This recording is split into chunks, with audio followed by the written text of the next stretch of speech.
전에 우리나라 버스 광고가 하나 참 논란이 된 적이 있습니다. 버스 옆에 가로로 길게 하는 광고 있지 않습니까? 그런 광고였는데 그 내용을 보면 이렇습니다. 나는 자신의 창조물을 심판한다는 신을 상상할 수가 없다. 알고 보니까 안티 기독교인들이 돈을 모아서 광고를 한 건데요. 아인슈타인이 했던 말이라서 더 유명한 그런 내용으로 알려져 있는데, 여러분 솔직히 이 말은 하나님을 너무 몰라서 정말 무지해서 하는 소리지 않습니까? 왜 하나님이 우리 인간을 심판하셔야만 합니까? 인간 스스로 언약을 깨트리고 불순종했기 때문에 일어난 일입니다.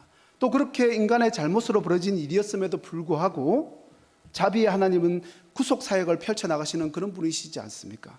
이런 하나님의 자비의 속성은 애써 외면하고 감춘 채 하나님의 그 공의의 속성만을 말하면서 무지한 사람들을 선동하는 안티들의 교묘한 전략인 거죠.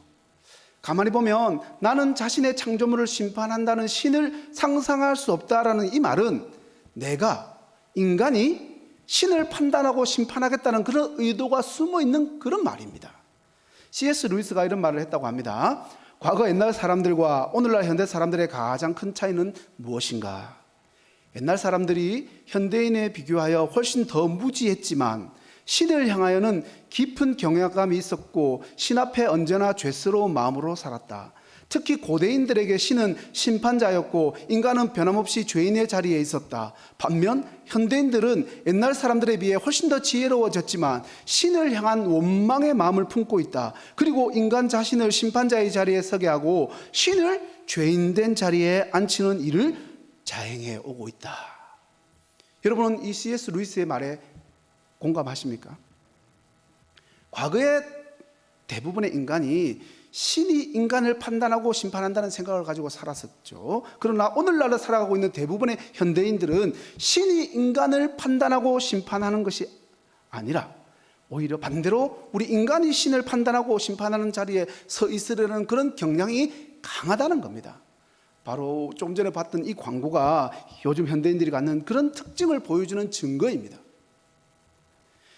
내 눈앞에 보이는 어떤 유익을 주지 않거나 자기 마음대로 살고 싶은데 자기 마음대로 살고 싶은 일에 걸림돌이 된다면, 조금이라도 그리고 부담을 느낀다면 언제든지 신을 향해서도 욕을 하거나 삿대질을 하는 일을 너무나도 자연스럽게 해나간다는 거죠. 애써 신의 존재를 부정하려고 하고 거기에서 그치는 것이 아니라 믿지 않는 다른 사람들까지도 선동을 해요. 자기만 안 믿는 것이 아닙니다. 자기가 안 믿으면 불안하니까 옆에 있는 사람들에게도 믿지 못하도록 선동을 한다는 겁니다. 더 우려스러운 것이 있어요. 오늘날 교회 다닌다고 하는 사람들도 이런 경향을 보이는 경우가 있다는 겁니다. 신앙생활을 하는 이유가 하나님으로부터 뭔가를 눈앞에 보이는 유익을 얻기 위한 그런 수단일 경우가 있더라는 거죠. 특히 하나님의 관점과 성경 말씀을 기준으로 자신을 바라보지 않고 자신의 관점, 인간적인 기준으로 하나님을 바라보려고 한다는 거죠. 이런 신앙생활을 하게 되면 어떤 문제나 사건이나 어려움이 자신에게 닥쳐오게 되면 하나님이 그런 존재라면 나는 그런 하나님 안 믿을란다. 이런 불신앙의 생각과 말을 쏟아내면서 불신자들과 크게 다르지 않는 모습을 보이게 되는 것입니다. 그러니까 내 생각, 내 가치관, 내 관점과 내 기준에 맞지 않는 하나님이라면 그런 신을 환영하지도 않고 거절하는 것이 현대를 살아가는 인간들의 특징이랍니다. 그런데 이런 인간들의 모습이 현대인의 특징이라고 이야기했는데, 오늘 출애굽기를 읽어보니까 광야길을 걸어가던 이스라엘 백성들의 그 모습 속에서도 그게 발견되더라는 겁니다. 우리가 계속해서 보고 있지 않습니까? 자신들을 애굽의 종살이에서 해방시켜 주신 그 하나님 앞에서 조금만 힘든 일이 생기고 자신들의 마음에 들지 않는 일이 생기면, 그런 일이 일어나면 곧바로 그 하나님을 향해서 원망하고 불평하며 손가락 학질하기에 여념이 없는 그런 사람들이 바로 이스라엘 백성들입니다. 앞에서 살펴본 출애굽기에 거의 매 장마다 원망과 불평을 쏟아내는 이스라엘 백성들의 행동이 기록되어 있는데, 오늘 이 17장에서도 또 똑같이 반복이 됩니다. 신광야에 도착한 이스라엘 백성들이 르비딤이라는 곳을 지나가게 됐어요. 이제 이 르비딤을 지나서 조금만 더 가면 하나님이 율법을 주실 이 시내산에 도착하게 됩니다. 그곳에 만약에 도착하게 되면 그동안 힘들었던 광야의 여정을 잠시 멈추고 꽤 오랫동안 쉴 수 있도록 하나님이 배려를 해 주실 것입니다. 거의 아마 8개월 정도를 그곳에서 머무를 거예요. 그런데 이 시내산에 도착하기 전까지의 여정 자체가 그리 만만치가 않더라는 겁니다. 특히 마실 물 늘 부족했기 때문에 백성들은요 언제나 타는 듯한 목마름을 느끼면서 자주 고통을 받아야 했습니다. 르비딤을 지날 때 며칠 동안 물을 제대로 마시지 못한 이스라엘 백성들이 또다시 원망과 불평을 쏟아내기 시작했던 거죠. 오늘 본문 1절과 2절 말씀을 보세요. 이스라엘 자손의 온 회중이 여호와의 명령대로 신광야에서 떠나 그 노정대로 행하여 르비딤의 장막을 쳤으나 백성이 마실 물이 없는지라. 백성이 모세와 다투어 이르되 우리에게 물을 주어 마시게 하라. 모세가 그들에게 이르시되 너희가 어찌하여 나와 다투느냐. 너희가 어찌하여 여호와를 시험하느냐. 마라에서 쓴물을 마시고 원망했던 이스라엘 백성들이 또다시 물 때문에 하나님과 모세를 향해서 원망하고 불평을 하는데 이제는 불평하는 정도에서 끝인 게 아니죠. 모세와 싸웁니다. 싸우고 그것도 모자라서 하나님을 시험합니다. 여기서 하나님을 시험한다는 말은요, 하나님을 이스라엘 백성들이 판단하고 정죄하고 있다는 그런 말입니다. 지금 이스라엘 백성들은 자신들이 정한 기준을 가지고 하나님이라면 이렇게 해주셔야지, 하나님은 축복과 번영과 형통함을 우리에게 주셔야지, 어떻게 하나님이 환난과 고난을 우리에게 주시겠어? 어떻게 이렇게 할 수 있는 거야? 즉 자신들을 고생시키고 힘들게 하는 하나님을 신뢰하지 못하겠다는 겁니다. 하나님이시라면 우리에게 바로바로 물을 주셔야지, 우리를 어떻게 이렇게 목마름의 고통 속에 내버려 두시는 거야? 하나님이 살아계신다면 우리를 평탄한 길로 인도하셔야 되는 거지, 왜 이렇게 험난한 광야길로 가도록 허락하시는 거지? 진짜 하나님이 살아계신 거 맞나? 그래서 모세가 이스라엘 백성들에게 이렇게 말하는 겁니다. 너희가 어찌하여 여호와를 시험하느냐? 하나님이 백성들을 시험하는 것이 아니라 오히려 하나님의 백성들이 하나님을 시험하는 겁니다. 백성들이 심판자의 자리에 서서 여호와 하나님을 판단하고 정죄하고 있으니까 모세와 하나님의 입장에서 보면 얼마나 답답하고 기가 찰 노릇이겠습니까? 그런데 여러분, 오늘날 성도된 우리의 삶 속에서도 이런 모습이 발견된다는 게 그게 큰 문제입니다.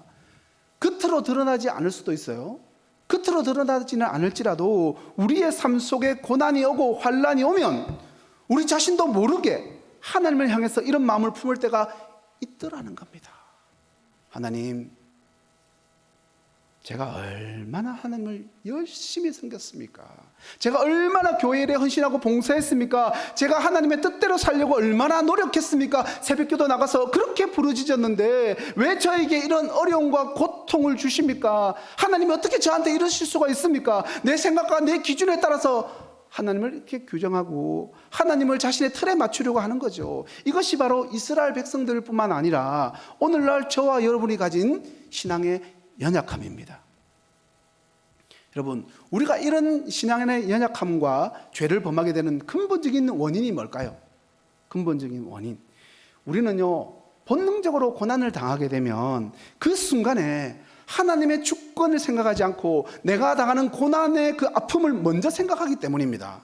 당장 아프니까, 너무 힘드니까 그럴 수 있겠죠. 그렇지만 성도라면, 그리스도인이라면 이런 순간이라도 하나님의 주권을 인정하고 나아가야 하는 거죠. 알 수 없는 고난을 당한 욥을 보십시오. 욥은요 정말 인간이라면 감당하기 힘든 그 고통 가운데서도 하나님의 주권을 존중히 여기고 하나님을 원망하지 않고 오히려 하나님을 찬송할 수 있었습니다. 욥이 이렇게 고백하죠. 주시니도 여호와시요 거두시니도 여호와시니 여호와의 이름이 찬송을 받을지이다. 여러분, 이 고백이 바로 저와 여러분의 입술에서 나와야 하는 고백입니다. 여러분, 우리 마음대로 할 수 없는 일들이 발생하죠. 그런 일들이 너무나 많이 생깁니다. 그럴 때 여러분, 그 일에 대해서 지나치게 감정을 소모하고 고통스러워하고 상심할 필요가 없습니다.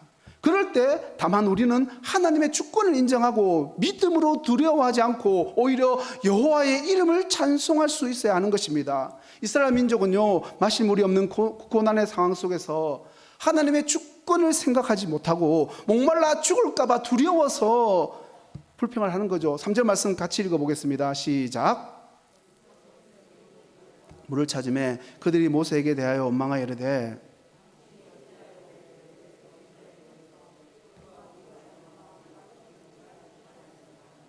죽게 하느냐, 죽을까 봐 두렵다는 겁니다. 이스라엘 백성들은요, 하나님의 주권을 생각하지 못하고 자신들의 그 육신의 생명만을 지금 생각하고 있는 것입니다. 주시니도 여호와시요 거두시니도 여호와시니, 하나님의 주권을 온전히 인정하는 이 욥의 고백이 저와 여러분의 고백이 되기를 주님의 이름으로 간절히 축원합니다. 4절에 보시면 여호와의 주권을 인정하는 모세는요, 이전과 마찬가지로 제발 이 어려움을 해결해 달라고 또다시 하나님께 나아가서 부르짖습니다. 모세의 그 부르짖음에 하나님이 어떻게 응답을 해주십니까? 5절과 6절 말씀이죠. 여호와께서 모세에게 이르시되 백성 앞을 지나서 이스라엘 장로들을 데리고 나일강을 치던 내 지팡이를 손에 잡고 가라. 내가 호렙산에 있는 그 반석 위 거기서 내 앞에 서리니 너는 그 반석을 치라. 그것에서 물이 나오리니 백성이 마시리라. 모세가 이스라엘 장로들의 목전에서 그대로 행하니라. 모세의 부르짖음을 들으신 하나님이 모세에게 한 반석을 지정해 주시고는요, 이스라엘의 장로들과 함께 그 반석 앞에 서게 하셨습니다. 장로들과 함께 서게 하신 것도 이유가 있는 거죠. 불평하고 불신하는 백성들에게 장로들 너희들이 똑똑히 보고 그 일을 똑똑히 가서 전하라는 겁니다. 반석 앞에 선 모세가 하나님의 명령대로 지팡이로 반석을 내려치니까 정말로 놀라운 일이 벌어졌죠. 그 반석에서 물이 터져 나온 것입니다. 목말라 죽겠다고 하던 그 모든 백성들이 그 물을 마시기 시작했습니다. 여러분, 이것이 바로 하나님의 주권을 온전히 인정하고 주께 나와 부르짖는 자에게 주시는 하나님의 능력이요, 이것이 바로 하나님의 은혜입니다. 인생길에서 목마름을 느낄 때, 불평과 원망의 말을 쏟아내기 전에 이 하나님의 능력을 믿으시기 바랍니다. 그렇게 믿는 자에게 도우시는 이 하나님의 은혜가 여러분의 삶 가운데 넘치게 임할 줄로 믿습니다. 그렇다면 구약에서는 그래, 그런 일이 있었지. 그러면 신약 시대를 살아가고 있는 우리에게 생수를 주는 반석은 어디에 있는 걸까요? 우리는 우리의 이 타는 듯한 목마름을 해결해 줄 반석을 여러분 찾고 계십니까? 오늘 저는 여러분과 함께 이 반석을 알려주려고 합니다. 여러분, 오늘날 세상을 한번 보세요. 세상을 보라는 것은 뉴스를 보라는 거죠. 여러분들이 오늘 봤던 뉴스를 한번 생각해 보세요. 어떤 사람들은 재물의 부족함을 느끼고 부자가 되는 일에 목마름을 느낍니다. 또 입시를 준비하는 학생들 생각해 보세요. 인서울 스카이에 목이 마릅니다. 직장생활을 하는 사람들은요, 승진에 목마르고, 사업가는요, 성공적인 사업에 목이 마르고, 병이 있는 사람들은요, 건강의 문제에 목이 마르고, 외로운 사람들은 늘 사랑에 목이 마릅니다. 오늘 이 자리에 있는 여러분들은요, 무엇에 목이 마르십니까? 여러분은 진정으로 목마르지 않는 인생을 살고 있다고 이렇게 자부하십니까? 이런 목마름을 해결해 보려고 세상 사람들은요, 지금 발버둥을 치고 죽기 살기로 노력을 합니다. 진짜로 돈 때문에, 권력 때문에, 쾌락 때문에 다른 사람 죽여버리는 일도 서슴지 않고 벌입니다. 강남 한복판에서 코인 때문에 일어난 살인을 보십시오. 오죽하면은 그 살인을 저질렀던 사람들, 사주했던 사람들 얼굴을 다 공개해 버리겠습니까? 정말 악하다는 겁니다. 그런데 문제는 권력과 재물과 성공과 가족과 우정과 쾌락과 종교적인 열심, 그런 것들로는요 절대로 사람을 만족시킬 수 없다는 겁니다. 더 원하게 할 뿐입니다. 마치 목마를 때 마시는 바닷물 같이 더 많은 갈증을 느끼게 할 뿐인 거죠. 연갓이라는 기생충을 징그럽죠? 죄송합니다. 이게 연갓이에요. 연갓이. 이 기생충은요, 주로 곤충의 몸에 기생을 하다가 산란기가 되면 숙주가 되는 곤충의 뇌를 조종해서 물로 뛰어들어서 자살하게 만들어 버립니다. 자기가 물에서 짝짓기를 하고 산란을 해야 하기 때문에 숙주의 뇌를 조절하는 그 물질을 내보내가지고 끊임없이 숙주가 목마르게 만든다는 거예요. 그렇게 해서 타는 듯한 갈증을 느낀 숙주가 물가로 가가지고 결국에는요, 물 먹다가 배 터져 죽든지 물속에 빠져 죽든지 하게 만듭니다. 실제로 있는 곤충이에요. 물 하다가 결국 물에 뛰어들게 만든다는 거죠. 이걸 영화로 만든 게 연가시라는 영화입니다. 보신 분 있을 거예요. 실제로 인간의 몸에 기생한다는 그런 학계 보고는 없습니다. 그러니까 걱정하지 마세요. 우리 몸에 들어오면 큰일 나겠죠, 그죠? 그런데 요즘 뉴스를 보면 연예인들과 재벌 2세들 그리고 강남 살인범까지 다들 돈과 권력과 성공과 쾌락이라는 이 연가시에 감염된 것처럼 보입니다. 문제는 없는 게 아니에요. 풍족해요. 있어요. 그런데도 끊임없이 돈에 목말라하고 권력에 목말라하고 성경에 목말라하고 인기와 쾌락에 타는 듯한 갈증을 느끼다가 결국에는 목말라하는 그것에 빠져서 죽게 되는 것입니다. 사람들은 광야 같은 세상에서 영원한 만족을 얻지 못한 채 각종 갈증에 허덕이고 있더라는 거죠. 그들은요, 순간의 갈증을 해결하기 위해서 오히려 더 그 큰 갈증을 불러들이고 있더라는 겁니다. 어쩌면 이렇게도 어리석은 모습을 보이는지, 누군가가 한 말이 이런 말이 있습니다. 황금이 흐르는 강물처럼 많을지라도 인색한 부자의 탐욕을 채울 수 없다. 누가 한 말이지만 참 철학적인 이야기 같습니다.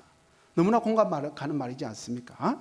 인간의 욕망은요, 마치 바닷물과 같아서 마시면 마실수록 갈증만 더해질 뿐입니다. 부자 청년이 왜 예수님을 찾아왔습니까? 그것은 해결되지 않은 인생의 갈증 때문입니다. 그렇다면 인생의 갈증을 해소할 방법 무엇입니까? 인간의 이 타는 듯한 갈증, 끝없는 갈증을 완전히 해소할 수 있는 방법, 여러분, 오직 한 가지뿐입니다. 목마름을 호소했던 이스라엘 백성 중에는요, 하나님을 찾는 자가 아무도 없었지만 유일하게 모세만은 하나님을 찾았어요. 모세는 하나님께서 계시해 주신 대로 호렙산 반석을 쳐서 물을 솟게 했습니다. 신약에서 바울은 이 사건을 언급하면서 바로 그 반석이 생수의 근원이신 예수 그리스도라고 분명히 이야기하고 있습니다. 사랑하는 성도 여러분, 죄로 오염된 인생이라면 필연적으로 겪어야 하는 수많은 갈증들, 우리는 죄로 오염된 인간이기 때문에 어쩔 수 없이 갈증을 겪을 수밖에 없습니다. 그러나 그 수많은 갈증들을 온전히 해결할 수 있는 분은요, 오직 예수 그리스도 한 분뿐입니다. 예수 그리스도 그분이 주는 물은요, 물이야말로 모든 사람들의 타는 듯한 그 갈증을 만족시키는 샘물이며 다시는 목마르지 않는 영원한 생명물이라는 사실을 여러분 믿으시기 바랍니다. 고린도전서 10장 1절부터 4절 말씀 같이 읽겠습니다. 시작.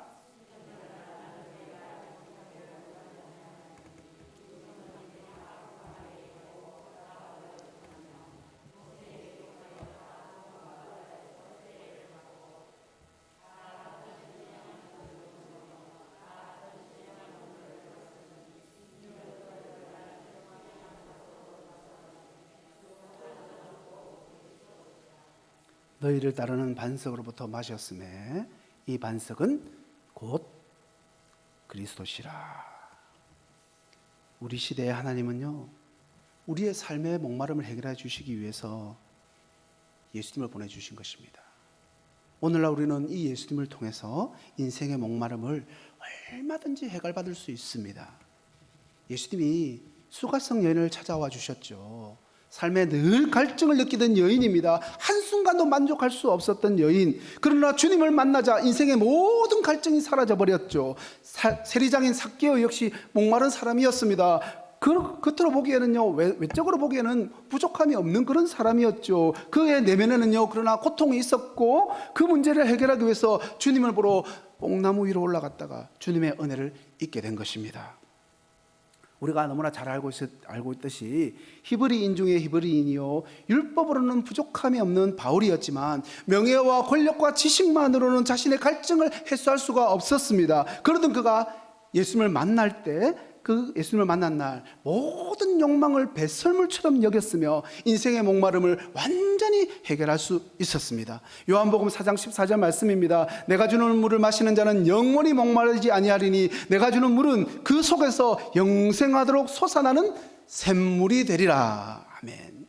여러분, 우리가 엄청난 돈을 가지게 되고 높은 권력을 소유하게 된다 할지라도, 명예를 얻는다 해도 우리의 삶 속에 예수님이 없다면 결국 우리는 타는 듯한 갈증에서 벗어날 수가 없습니다. 그러면 그리스도인들은 돈도 벌지 말고 권력도 소유하면 안 됩니까? 이렇게 말할 수 있는데, 지금 이 말씀은 그런 의미로 드린 말씀이 아닌 거죠.